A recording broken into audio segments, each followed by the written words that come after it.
ओम शांति। आज 1 जुलाई मंगलवार के प्यारे बाप दादा के अनमोल मधुर महावाक्य हैं। आज की मुरली के सार में विदेही बाबा ने आत्मिक स्थिति में रहने के लिए कहा कि बच्चे जब बाप दादा के सन्मुख बैठते हैं व बाबा के महावाक्य सुनते हैं तो क्या आत्म अभिमानी होकर बैठते हो। तुम्हें स्मृति है, हम मूल वतन से पहले देवी देवता धर्म में आते हैं, फिर क्षत्रिय वैश्य शूद्र धर्म में आते हैं, ऐसे चक्र लगाते रहते हैं।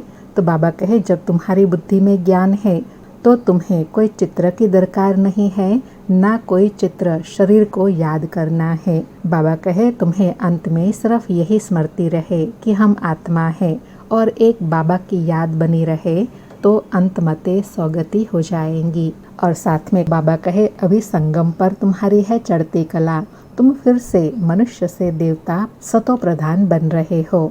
फिर ट्रांस के लिए कहा कि यह सूक्ष्म वतन की जो रम्मत गम्मत है वह भी अभी यह थोड़े समय के लिए है।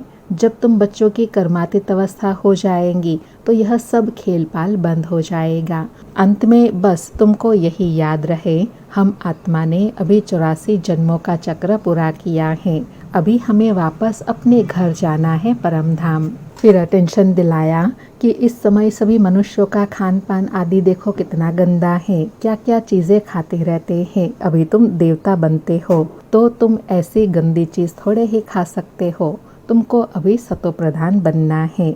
फिर समय अनुसार अटेंशन दिलाया कि अंत में हर एक को अपने पुरुषार्थ का स्थिति का साक्षात्कार होगा। अगर पूरा पुरुषार्थ नहीं करेंगे तो पश्चाताप होगा कि हमने बाबा का कहना नहीं माना। बाबा कहे यह सब है बच्चों को समझाने के लिए कि पुरुषार्थ में लग पड़े, गफलत न करे। बच्चे सदा यह अटेंशन रखें कि हमें अपना टाइम सफल करना है, वेस्ट नहीं करना है। अटेंशन रखेंगे तो माया गफलत नहीं करा सकती है। बाबा भी समझाते रहते हैं बच्चे टाइम वेस्ट न करो, बहुतों को रास्ता बताने का पुरुषार्थ करो, महादानी बनो। फिर नशा दिलाते कहा कि तुम बच्चों को खुशी रहनी चाहिए कि अभी हम इस गंदी दुनिया से छूटते हैं।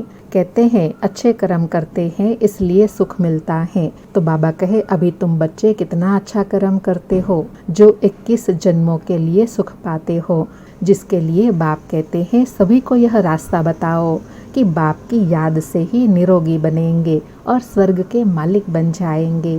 फिर अपनी ऊंच तकदीर बनाने के लिए कहा कि तुम बच्चों का सबका कल्याणकारी बनना है। बच्चों को अपनी तकदीर ऊंच बनाने के लिए बाप श्रीमत देते हैं। मीठे बच्चे अपना सब कुछ धनी शिव बाबा के नाम पर सफल करो।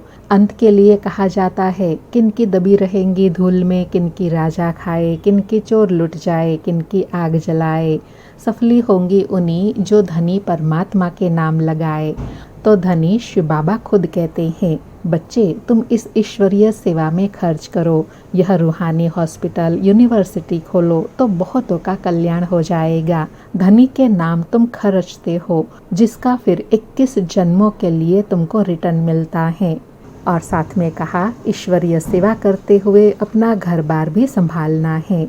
और कहा कि ब्रह्मा बाबा का तो पार्ट ही ऐसा था, एकदम जोर से नशा चढ़ गया कि शिव बाबा बादशाही देते हैं, फिर यह गधाई क्या करेंगे। ब्रह्मा बाबा की तो राजाई थी, कम थोड़े ही था, अच्छा फर्टाइल धंधा था। बस निश्चय हुआ तो बहुतों के कल्याण अर्थ सेवा में लगा दिया। ऐसे बाप समान बनना है। और लास्ट में बाबा पूछे मैंने तुमको इतना ऊंच बनाया फिर कंगाल कैसे बने। अब तुम बच्चों को इतनी नॉलेज मिली है तो खुशी होनी चाहिए। दिन प्रतिदिन खुशी बढ़ती जाए, जितना यात्रा पर नजदीक होंगे उतना खुशी होंगी। तुम बच्चों को भी स्मृति है, अनुभव करते हो कि हम सुखधाम शांति धाम के सामने खड़े हैं, वैकुंठ के जाड़ दिखाई पड़ रहे हैं। तुम अनुभव करते हो बस अब हम पहुँचे कि पहुँचे। सुनते हैं प्यारे बाप दादा के अनमोल मधुर महावाक्य। आज बाबा कहे मीठे बच्चे तुम्हारी बुद्धि में अभी सारे ज्ञान का सार है, इसलिए तुम्हें चित्रों की भी दरकार नहीं। तुम बाप को याद करो और दूसरों को कराओ। आज मुरली से प्रश्न है पिछाड़ी के समय तुम बच्चों की बुद्धि में कौन सा ज्ञान रहेगा। उत्तर में बाबा कहे उस समय बुद्धि में यही रहेगा कि अभी हम जाते हैं वापस घर परम धाम, फिर वहां से चक्र में आएंगे, धीरे धीरे सीढ़ी उतरेंगे, फिर बाप आएंगे चढ़ती कला में ले जाने। अभी तुम जानते हो, पहले हम सूर्यवंशी थे, फिर चंद्रवंशी बने, इसमें चित्रों की दरकार नहीं। बाबा कहे ज्ञान स्पष्ट हो गया, फिर चित्रों की दरकार नहीं, समझकर फिर दूसरों को समझाना है। सारी मुरली से धारणा के लिए सार है। पहला पॉइंट, अपना टाइम सफल करने का अटेंशन रखना है। माया गफलत न करा सके, इसके लिए महादानी बन बहुतों को रास्ता बताने में बिजी रहना है।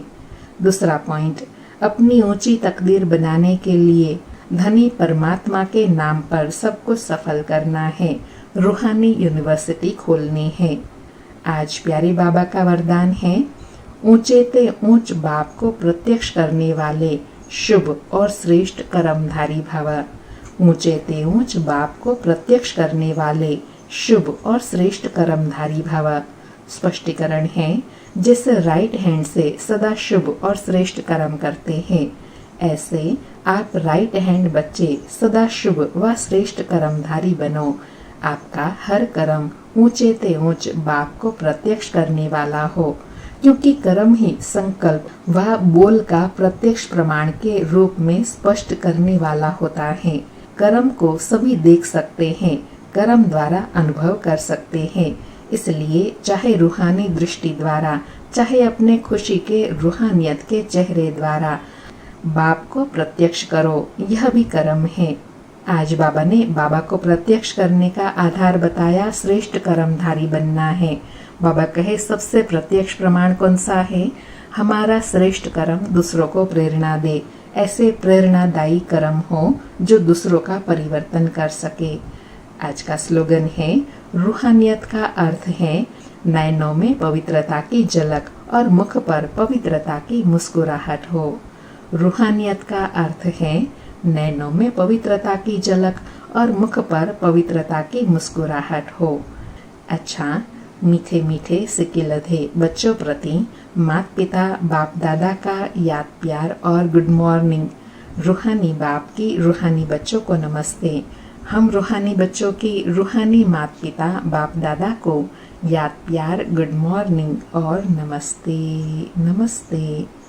आज 1 जुलाई है। आज से नया मास शुरू हो रहा है, तो विशेष इस मास में पुरुषार्थ के लिए विशेष अटेंशन है, क्योंकि वर्तमान समय की जो परिस्थितियां हैं, उन परिस्थितियों को देखते हुए विशेष अपने पुरुषार्थ के लिए लक्ष्य दिया हुआ है और अनेक आत्माओं की वर्तमान समय अनुसार कैसे सेवा करें, उसके लिए इस जुलाई मास के लिए अव्यक्त इशारे हैं, जो वर्तमान समय अनुसार हम अपनी संकल्पों की शक्ति के द्वारा एक स्थान पर बैठे हुए अनेक आत्माओं की सेवा कर सकते हैं, स्वयं की भी श्रेष्ठ स्थिति बना सकते हैं और अपनी श्रेष्ठ स्थिति द्वारा अनेक आत्माओं को भी श्रेष्ठ अनुभूति करा सकते हैं, जिसके लिए विशेष शक्तियों पर अटेंशन दिलाया है, जैसे समेटने की शक्ति, समाने की शक्ति, कंट्रोलिंग पावर, फुल स्टॉप लगाने की शक्ति।